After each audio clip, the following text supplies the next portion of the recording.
صاحب السمو الشيخ محمد بن زايد آل نهيان ولي عهد أبو ظبي نائب القائد الأعلى للقوات المسلحة، سمو الشيوخ، أصحاب المعالي والسعادة، الضيوف الكرام، السلام عليكم ورحمة الله وبركاته. في 2 من ديسمبر من عام 1971 وفي الساعة 12 ظهرا بتوقيت دولة الإمارات بدأت مركبة فضائية تحمل اسم مارس 3 بالهبوط إلى سطح المريخ، وكانت هذه أول مرة يهبط فيها شيء من صنع الإنسان على سطح كوكب آخر، أي أن البشرية وصلت لكوكب المريخ أثناء رفع علم دولة الإمارات العربية المتحدة لأول مرة. وبعدها ب43 عاما على قيام الاتحاد أعلنت دولة الإمارات عن عزمها إرسال مهمة لاستكشاف كوكب المريخ تثري بها المعرفة البشرية وتبعث بروح الأمل في منطقة ابن العربية. يشرفني اليوم أن أتولى مهمة إدارة هذا الحوار، والذي هو بعنوان عالمية ناسا ورحلة الإنسان إلى المريخ، في مجلس صاحب السمو الشيخ محمد بن زايد آل نهيان. الحضور الكرام، ضيفنا اليوم هو رئيس وكالة الفضاء الأمريكية ناسا، رائد الفضاء السابق السيد تشارلز بولدن. التحق تشارلز بولدن بسلاح الجو التابع للبحرية الأمريكية في عام 1970، كما اختير بعدها من قبل وكالة الفضاء للانضمام لبرنامج رواد الفضاء، حيث خاض 4 رحلات فضائية قضى فيها 680 ساعة في الفضاء. ويحدثنا السيد بولدن اليوم من خلال محاضرته عن المرحلة القادمة لوكالة الفضاء الأمريكية ناسا في استكشاف واستيطان الفضاء الخارجي. ونلفت عنايتكم إلى أن المحاضرة ستكون باللغة الإنجليزية، وبإمكانكم استخدام السماعات لمتابعة الترجمة الفورية. وبعد الانتهاء سيتم فتح المجال لطرح الأسئلة التي يمكنكم كتابتها على المنشورات الموجودة أمامكم. اسمحوا لي الآن بالتحدث باللغة الإنجليزية. Your Highnesses, Excellencies, ladies and gentlemen, our guest today leads an organization that is at the very forefront of our species' effort to explore and populate new worlds. He has had a distinguished career both serving in the United States Marine Corps and the National Aeronautics and Space Administration, NASA, which he leads today. A veteran of 4 space flights, he completed over 680 hours in space. I have the privilege today of introducing Mr. Charles Bolden, the administrator of NASA, to talk to us about NASA's global reach and the human journey to Mars. Now, without any further ado, please join me in welcoming our guest of honor, Mr. Charles Bolden. Thank you. Thank you very much.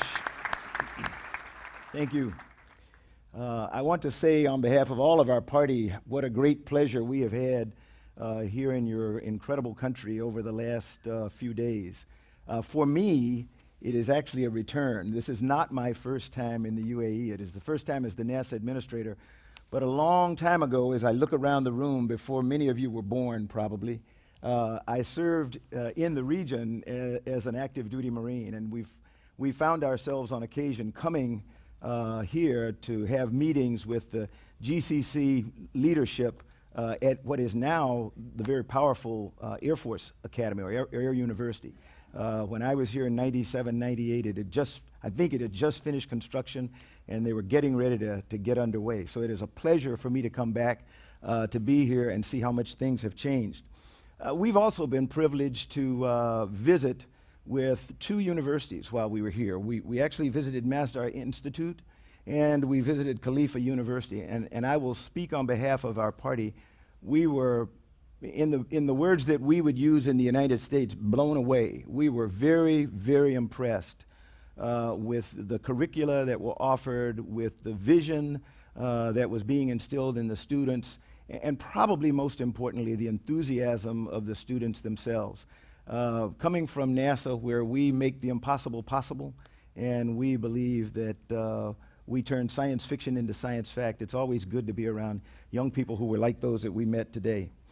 Tonight, I'm going to talk a little bit about humanity's future in space, but more particularly about the journey to Mars, one that we are very excited that we now can embark on that journey along with our colleagues, our friends from the UAE.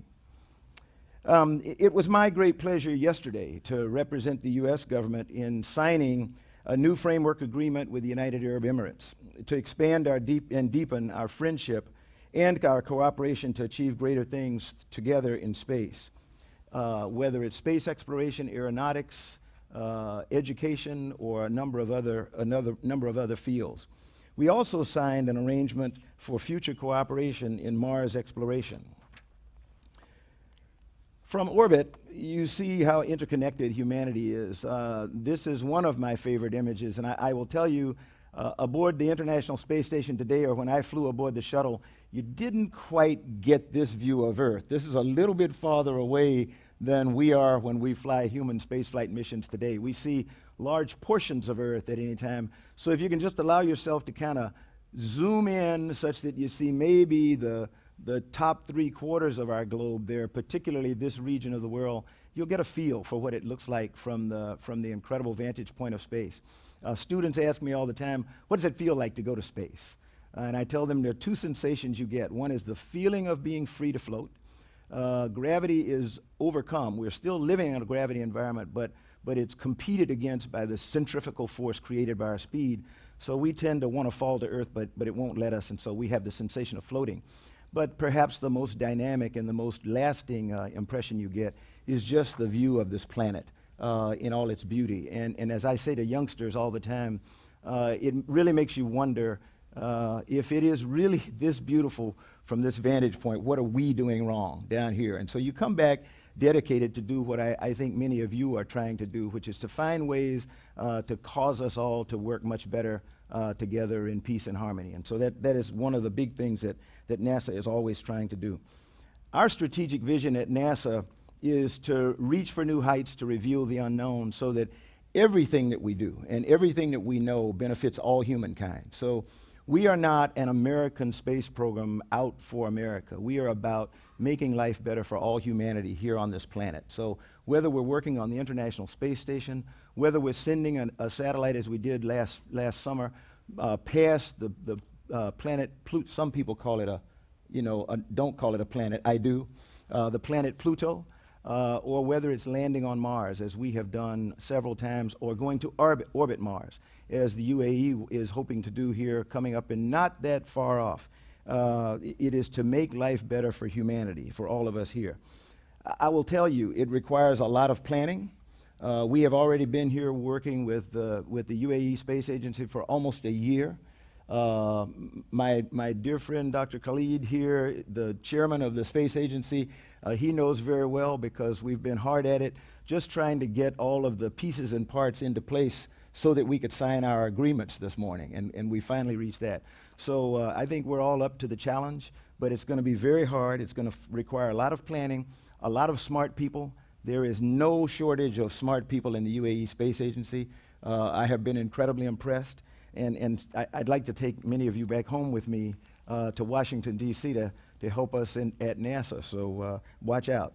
Above all, we have a shared vision of how we can raise the bar on human potential.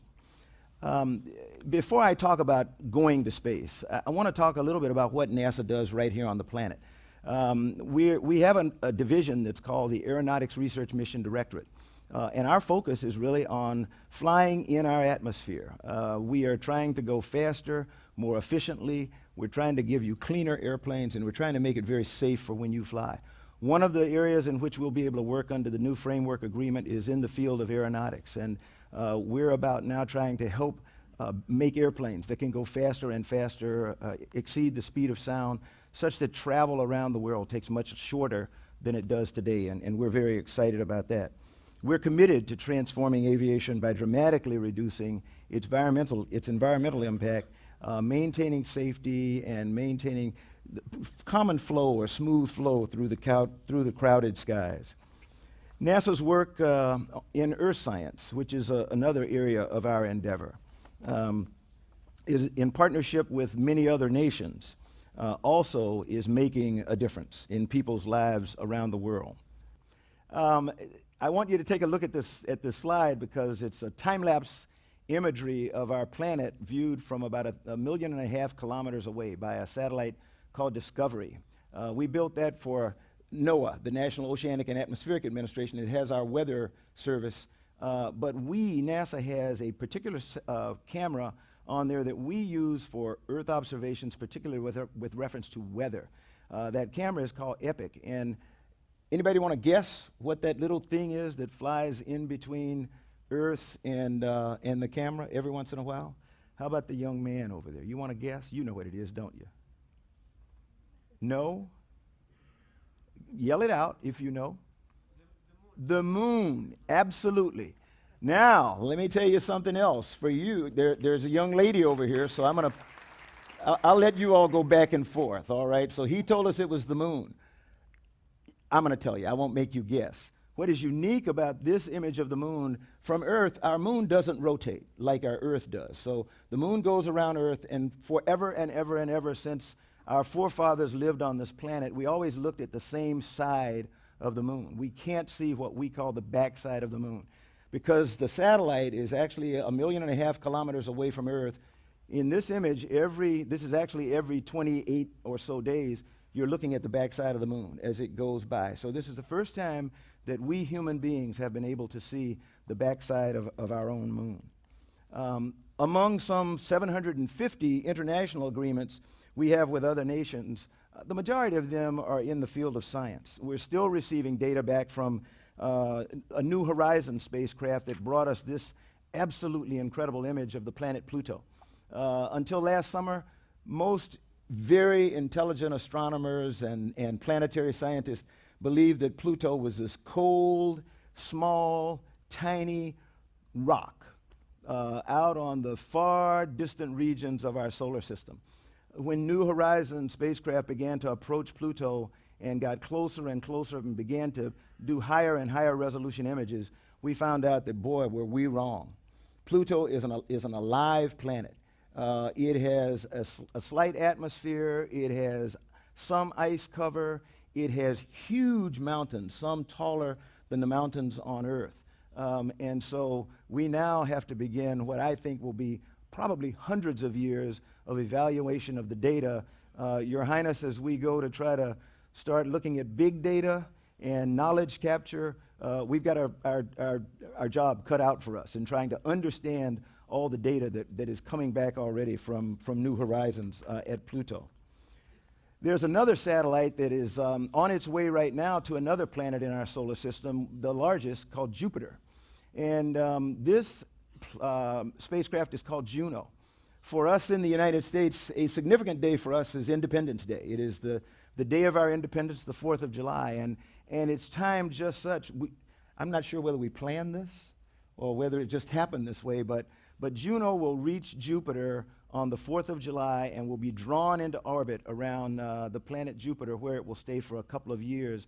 What is unique about Juno is that it is the first time that humans have created a satellite that is powered to the outer planets by solar power, not nuclear power. So the large solar sails or solar panels you see on it are what enabled Juno to have gone the distance. It's been flying for 5 years to reach Jupiter. And it's been able to do that because of its giant solar panels. Another one of our satellites that we're going to launch this coming fall, in the fall of 2016, is called OSIRIS-REx.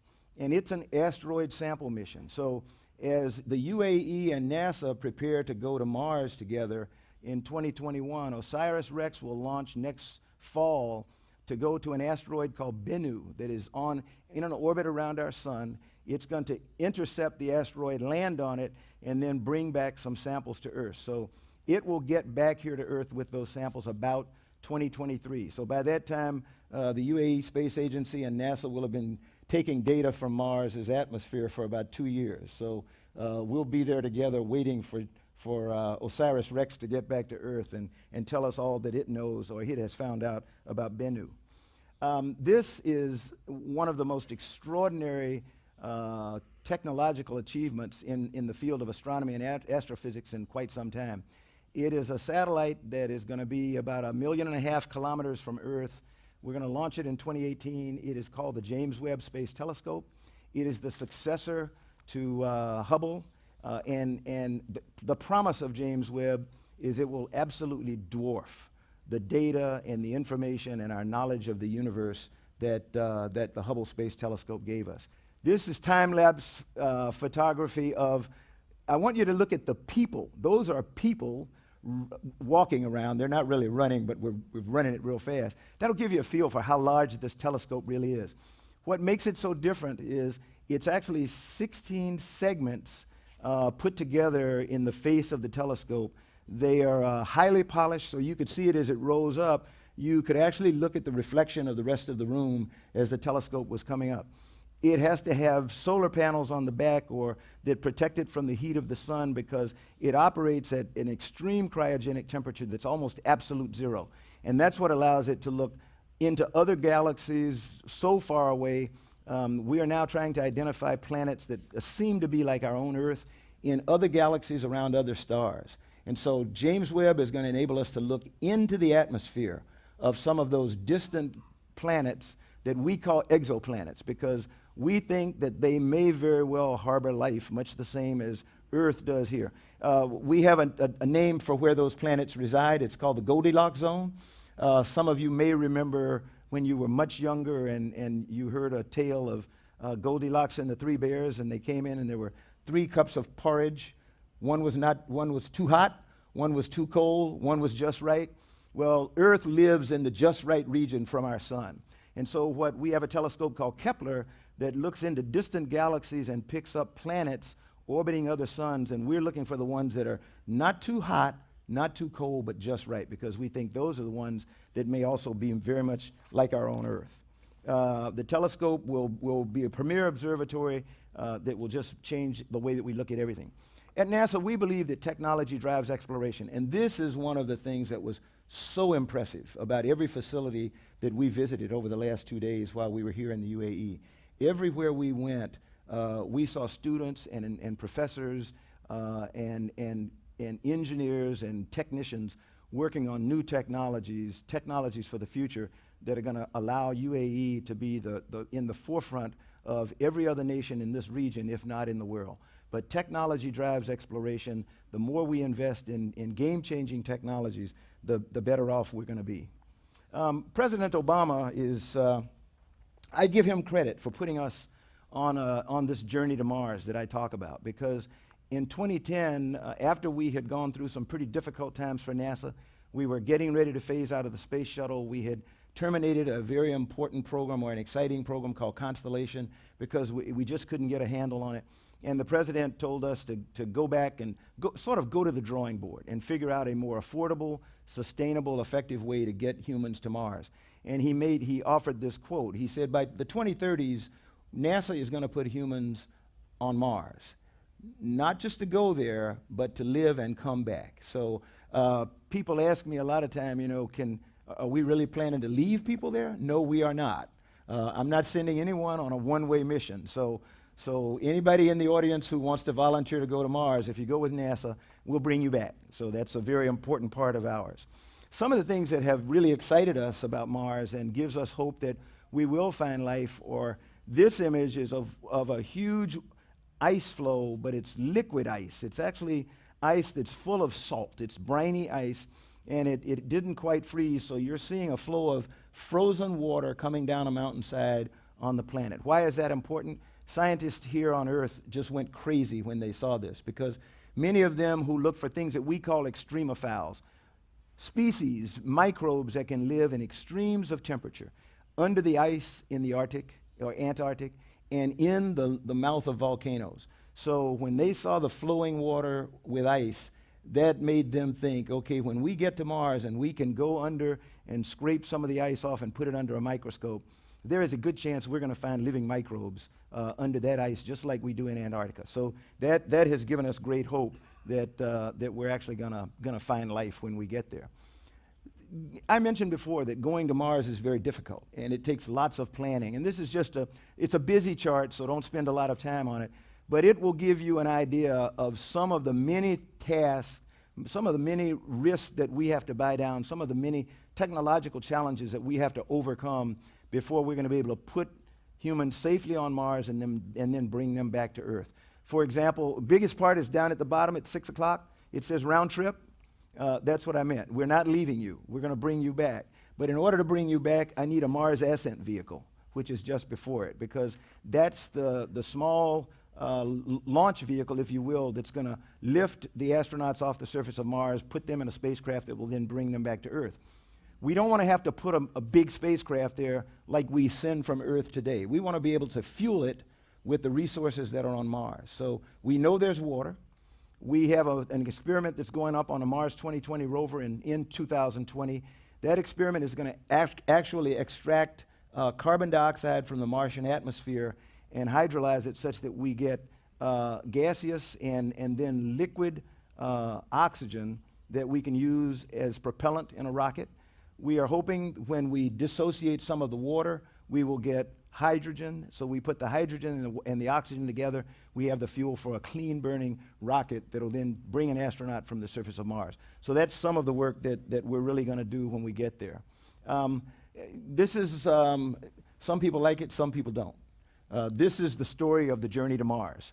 So if you kind of look at it, you'll see that NASA has identified 3 regions, and you can identify them in terms of time, in 10-year segments from here on out, or we like to call it in terms of challenge. So we have lived in the Earth-reliant zone, that blue area, for some 40, 50 years now. Since humans started going to space, we have operated in and around low Earth orbit. We operate there today on the International Space Station. We've been there for more than 15 years. For some of you who have children who are 16 years or less, they probably have not breathed one breath of their life when there haven't been people living and working on the International Space Station. Because from 1998 until now, we have been constantly living and working on the International Space Station.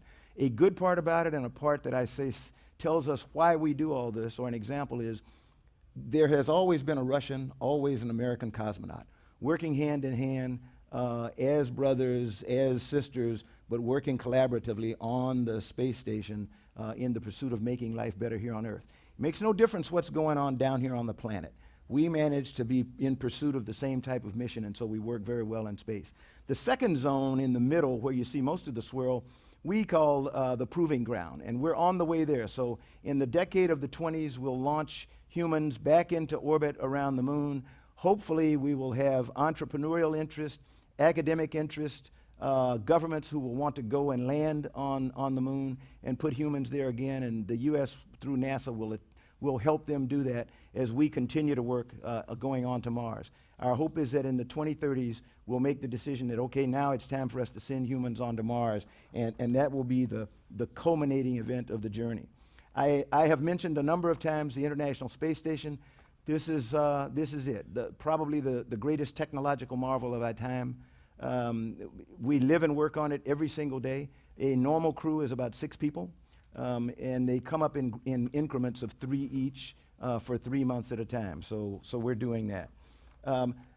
I mentioned before that a crew either has to take stuff, they have to make it on the way, or they have to get it when they get to Mars. So this is an example of a crew with our astronaut Scott Kelly, who lived on station 1 whole year, actually eating some of the lettuce that was grown on the International Space Station through an experiment called Veggie.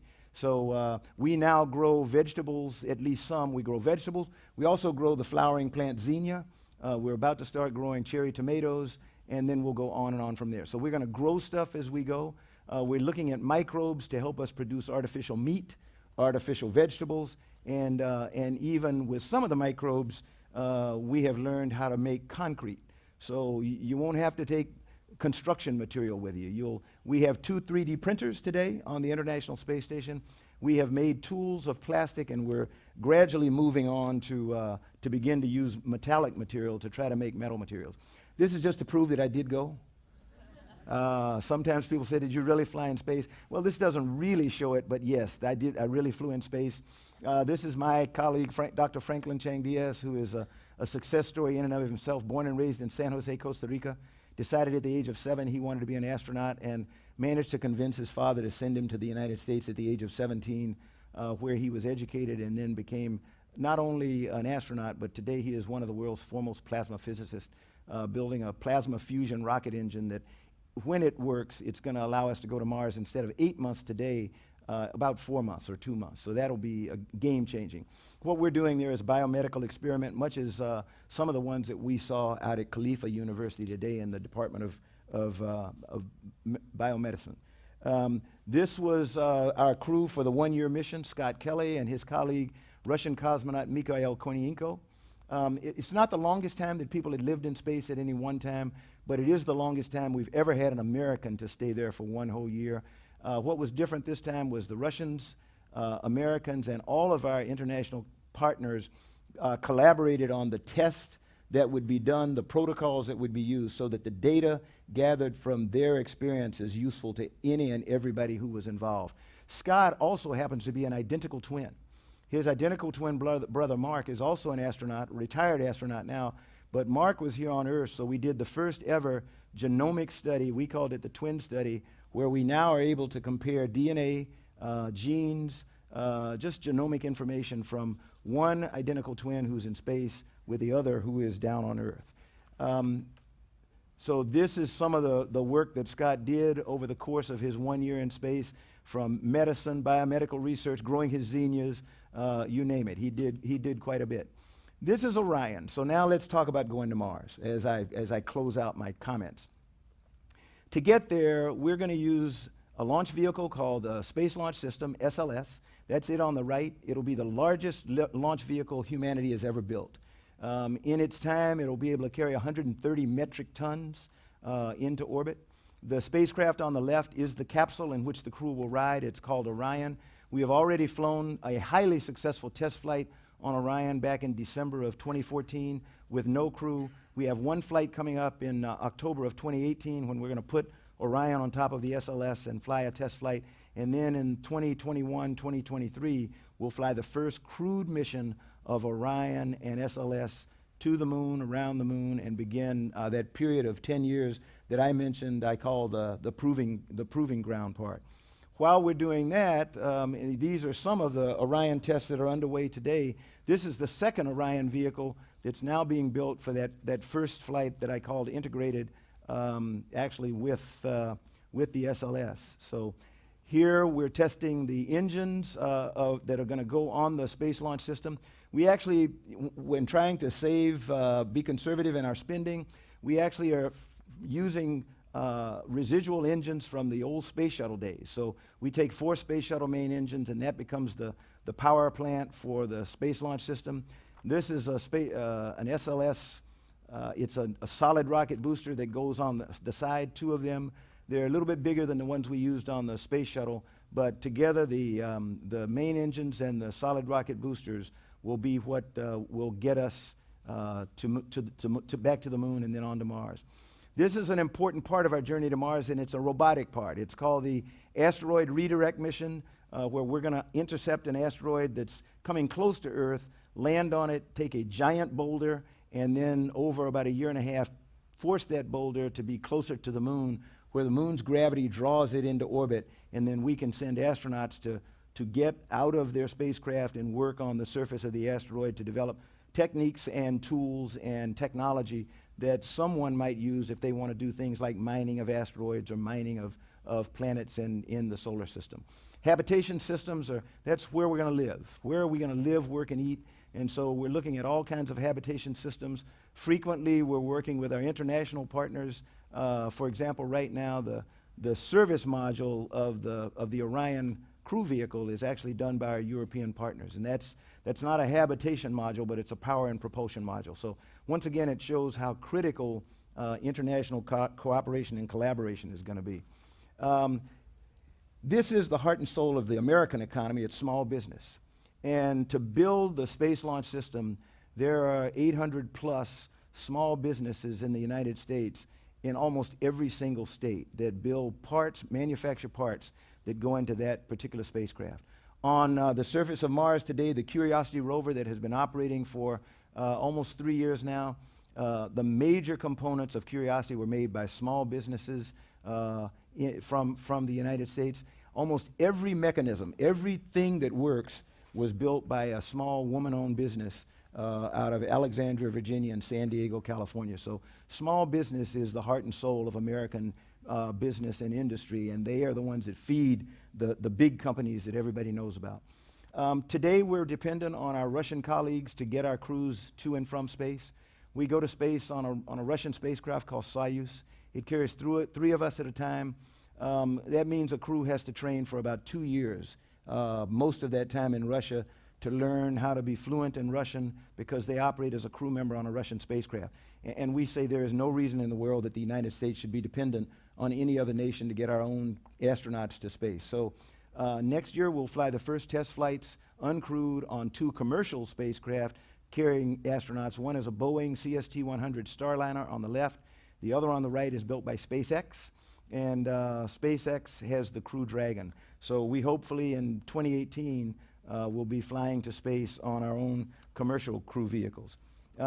Just as the journey to Mars is taking us outward into space, we don't want to forget another planet, one that I consider to be the most important that I know, and that's our own home here, the planet Earth. So with this view of the whole Earth, possible from orbiting NASA science instruments, for the first time in human history, we have consistent, high-quality data about all parts of the world, including the UAE, and even more other remote parts of the world. That is why we are so excited about the framework agreement that we signed yesterday, because that now allows us to work hand in glove with our partners in the UAE Space Agency in studying our own planet, getting UAE involved in earth science and remote sensing, in aeronautics, definitely in Mars exploration. So don't know whether the rest of you are excited about it. We are at NASA. So hopefully the rest of you are. This work is carried out in partnership with many nations, but I especially applaud your investment in things like CalifaSat. Earth is our most important planet, and we must take care of it, but in order to do that, we must understand it. Congratulations to all the women at NASA working as engineers, aviators, research scientists, and astronauts who are broadening the possibilities of space travel and making a future possible for humanity in a galaxy far, far away. Thank you for inspiring and empowering today's generation of young women and girls to seek careers in the fields of science and technology, and for your invaluable contributions to space exploration. The heroic women of NASA continually inspire girls to enter the space program, so I'm so thankful for engineers like Charlie Blackwell-Thompson, who will be the first woman to oversee a NASA liftoff and launch team. Being the launch director for this inaugural launch is pretty exciting. We're going to have a vehicle that is over 300 feet tall. At liftoff, over 8 million pounds of thrust. I can't wait to see that. It's going to be amazing. When you couple that with the state-of-the-art spacecraft, Orion, the destinations and the capabilities that these two bring our agency is something amazing. Being in charge of the launch team on EM1 launch day is something that I very much look forward to. I look forward to seeing our team in action. I look forward to looking out the window and gazing at that vehicle as it stands ready to launch. Learn more about Charlie and heroic women like her at nasa.gov. That's our story, and as I have told young people throughout this region, they are the future. They are the ones that are going to take us to Mars, because people like me, when 2030 rolls around and the first crew goes to Mars, I'm going to be sitting in my rocking chair, enjoying myself, thinking back on my days here in the UAE and around the region, and thinking about my friend Khalid, Dr. Khalid, and how he managed to get the first UAE satellite to Mars, and that'll all be history by that time. So I am very excited about our collaboration with all of you. We're on a journey to Mars, and we're really, really, really excited about having the UAE as a partner in there. Because now, as we say, you can say you're going to help us turn science fiction into science fact, and you're going to help us make the impossible possible. So thank you very much.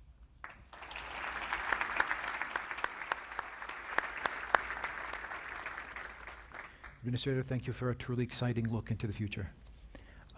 We can open the floor for a few questions right now. Maybe we can start with a few of my own. Administrator, one could argue that the main driver for the Apollo missions was security. The United States was at war with the Soviet Union once the US realized that the Soviets were not going to the moon. It stopped being a priority. So what is, in your opinion, the driver for the journey to Mars? And will it ever be as potent as the Cold War was for the moon landing? Yeah.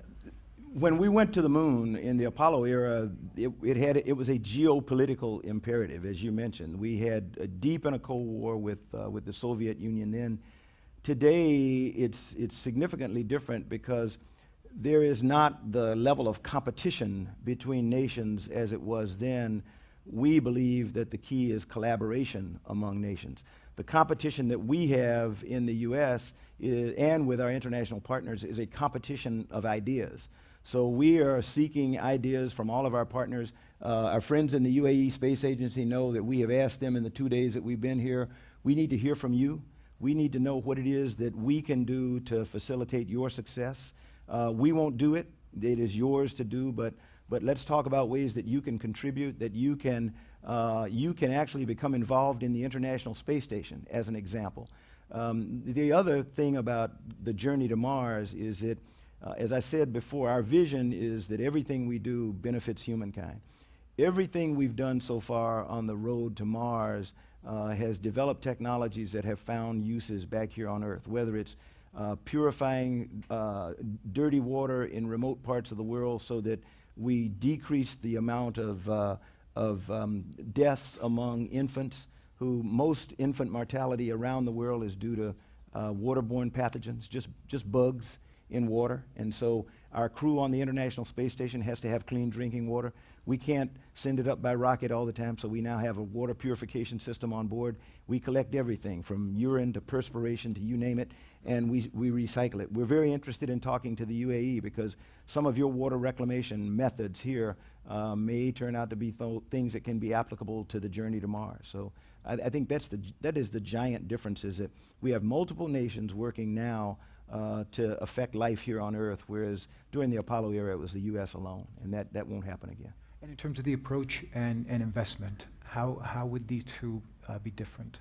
Well, the biggest thing, as I said, is the fact that it is not just one nation. When we went to the moon, there was one nation involved. Now, granted, if there are any few of you who were around when we landed on the moon, you probably remember going in front of a store or going to a neighbor's house if they had one, going somewhere and seeing a television as we saw Neil Armstrong land on the surface of the moon.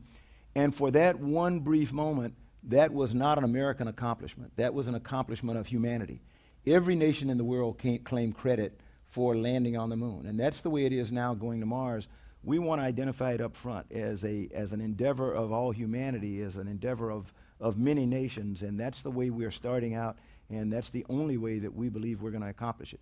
One of the reasons that the Mars satellite will be critical, the UAE Mars satellite, is because we have two satellites right now that are observing Mars's atmosphere. One called MAVEN that is an American satellite looking at the upper atmosphere. Another one nicknamed MOM that's an Indian satellite that's looking at the lower atmosphere. And as you and I were talking about earlier today, the perfect fit in between is going to be the UAE satellite that's looking at what I call the mesosphere of Mars. So together, we're gonna be able to learn more and more about the Martian atmosphere than we ever knew before. All right, Administrator, do you think the current astronaut program is sufficient to prepare people to the journey to Mars, or? We are constantly re-wickering, if you will, or constantly modifying our astronaut selection process and our astronaut training. For example, I would not be selected to be an astronaut today. Today, astronauts have to be able to do three things. They have to be proficient, or at least demonstrate that they have a propensity, or they have the ability to learn foreign languages. I don't do very well. So I probably would struggle to meet that criteria. The other thing that they have to be able to do is demonstrate, and any young person just is stellar at this. They have to be able to demonstrate that they can do robotic operations, that they can operate a robotic piece of gear. Your kids do it with the remote controller at home. That's the kind of stuff that we frequently do on the station and we'll be doing in space. Operating robots that you cannot see, but you're looking at the end effector or the effect that they're having on a TV screen, that's very difficult. And the third thing is you have to demonstrate that you're able to do a spacewalk. I'm not sure how we do that, how we test that, but when I was in the space program, I was a pilot and we were not allowed to get close to a spacesuit. So it's really changing. The complexion of the astronaut office today is changing. In 2013, we selected 8 astronauts out of 6,800 applicants. It's the first time I know ever. We almost matched what you all do here in UAE, because half of our selections were women and half were men. In the universities we visited the last 2 days, I'm not sure how you do it, but most of them are at least half women, if not more. So we've got a lot to learn from you as to how you do that. Minister, one last question before we end. NASA and its international partners have now sent robotic spacecrafts to every planet in our solar system. What is next? Ooh. What's next after sending one to every planet in the solar system, and next sending humans to Mars? So that is the immediate future for us. But we have 2 satellites, one of them called Voyager, that was launched in 1977. It was a pair that were launched one right after another, but Voyager 1 has already left our solar system. So that's a first, and it left, I want to say, a year ago. So it is now in intergalactic space, or interstellar space. It is no longer in our solar system. New Horizons, the one that I talked about that went past Pluto, we allowed New Horizons to take a turn so that it's actually going to stay in the very outer regions of our solar system in something we call the Kuiper Belt. And it is an area that we think is rich with bodies that are very primordial. They're what would one day be planets had they only come in closer to our sun. So we think that we're gonna take advantage of the ability that New Horizons has to stay in space for many, many more years, and we're probably going to use it to study some of the far reaches of the solar system that we call the Kuiper Belt. Here on Earth, in aeronautics, His Highness is not going to have to be moving along at Mach 0.8, just under the speed of sound, very much longer. When you travel to New York, you'll be in a supersonic jet, and it will take maybe an hour to get to New York from here. You'll be able to go around the globe in about 6 hours. I'm sure going to feel good about that. I don't know about the rest of you who sit in a seat for 11, 12, 14 hours to travel. And then understanding more about our Earth in the science field, that's the other thing. It depends on how comfortable the seat is. Hopefully in a supersonic airplane we will put comfortable seats, but who knows? Thank you, sir. Yeah, thank you. قادت حضارتنا العربية والإسلامية العالم نحو آفاق علمية ومعرفية أسست للمرحلة المتقدمة من التاريخ البشري. وها هي دولة الإمارات تذكر الشباب بمنطقتنا العربية بتاريخهم العريق من خلال مشروع مسبار الأمل، وأنه قد حان الوقت لمساهمتهم من جديد في صنع مستقبل البشرية. وأختم بالشكر الجزير للحضور الكرام على مشاركتهم في طرح الأسئلة، والسيد تشارلز بولدن على محاضرته القيمة والرد على استفساراتكم. والسلام عليكم ورحمة الله وبركاته.